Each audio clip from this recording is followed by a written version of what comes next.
रब्बी यस्सिर वला तुअस्सिर वतम्मिम बिल खैर वबिका नस्तईन रब्बी ज़िदनी इल्मा या फ़त्ताह या फ़त्ताह या Fattah. Assalamu alaikum wa rahmatullahi wa barakatuhu to everyone.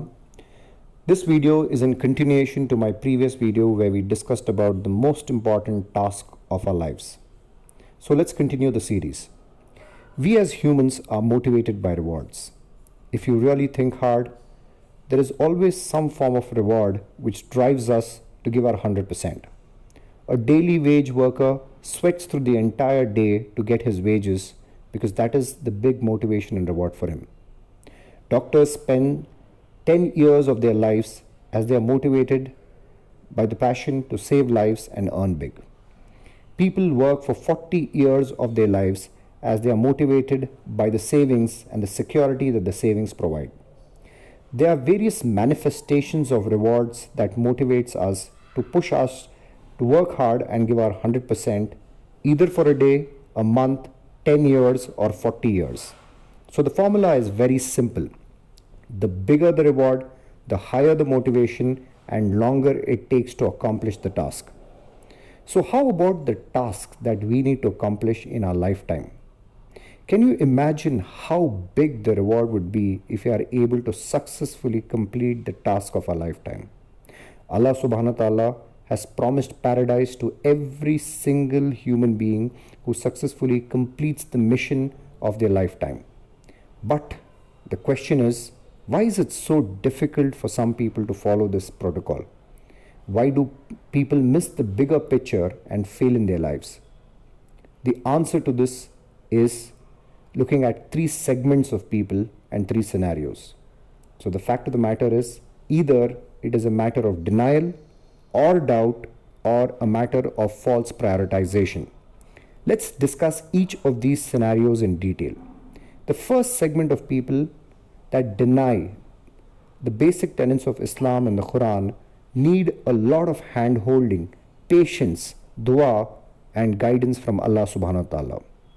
The second segment of people who are in a state of doubt are many in number in our growing society. The thought process for each of these individuals is, we see and we believe. We like to see the reward before we put our efforts to get it. And for the reward which we cannot touch and feel, we want evidences and proof for us to believe. Well, this could be a natural human tendency.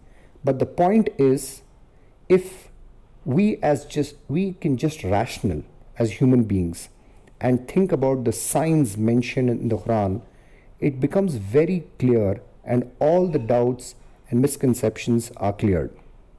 Allah subhanahu wa ta'ala has shown numerous signs in the Quran in many places.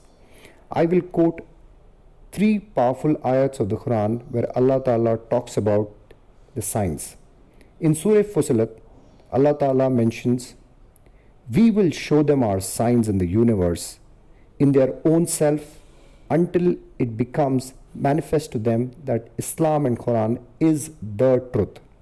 This ayat compels every human being to think and look out for signs in the universe and within themselves. In Surah Baqarah, Allah Ta'ala mentions in verse 164 very clearly about what these signs are. And Allah subhanahu wa ta'ala mentions, indeed, in the creation of the heavens and the earth, and in the continuous alternation of the day and the night, and the ships which sail in the seas carrying what is of use to men, and the water which Allah subhanahu wa ta'ala sends down from the sky, thereby reviving the dead earth, and dispersing all kinds of beasts in it, and the movement of the winds, and the obedient clouds between the heaven and the earth. Certainly, in all of these are the signs for the intelligent. What a beautiful ayat. And in another surah, in Surah Rahman, Allah Ta'ala goes on and questions every single human being on this earth. فَبِأَيِّ آلَاهِ مَا تُكَذِّبَانِ, which means, then which of the favors of the Lord will you deny? And Allah Ta'ala repeats this same verse 31 times in Surah Rahman. These three beautiful ayats mentioned by Allah subhanahu wa ta'ala explain the limitless possibilities of a world created by Allah subhanahu wa ta'ala, which is unimaginable, beyond one's belief and comprehension. So if we as humans believe that the existence of our current intricately designed universe, along with all its current splendor and glory, is not just a matter of chance, but a well planned creation of Allah subhanahu wa ta'ala, then there is no reason for us not to believe of another beautifully crafted world called paradise, as mentioned in the Quran by the same Lord who created our universe, the keys of which are in the hands of humans, provided they follow the correct guidelines to open it, as mentioned in the Quran and the Hadith of Rasulullah sallallahu alaihi wasallam. The third and the final segment of people are the ones who are caught in the fitna of this world. These are the people who define their moral values by their current societal norms and think it's cool to be one and be part of the society, even if it comes at the cost of rejecting the principles of Quran and Islam. These are the people who might not have the doubts as the second segment, but they tend to sway between the worldly desires and Islam based on their convenience and situation.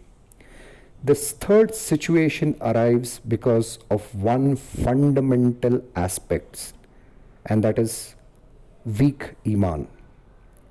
The whole concept of Iman is beautifully explained by our scholars. As mentioned by our scholars, Iman has three levels. The three levels are Iqrar bil lisan, Tasdeeq bil qalb, and Amal bil jawari. Now, this is very important for us to understand what are these three levels of Iman and how do we progress from one level to the other so that we have a very strong faith and very strong Iman. Inshallah, in the next video, I will cover about these three levels of Iman, and I will talk a little bit more about how can we move from one level to the other. Until then, let's all pray that Allah subhanahu wa ta'ala guide us, clear all our doubts, increases our Iman, and stay firm on the path of being a successful mu'min. Thank you very much. Jazakallahu khair.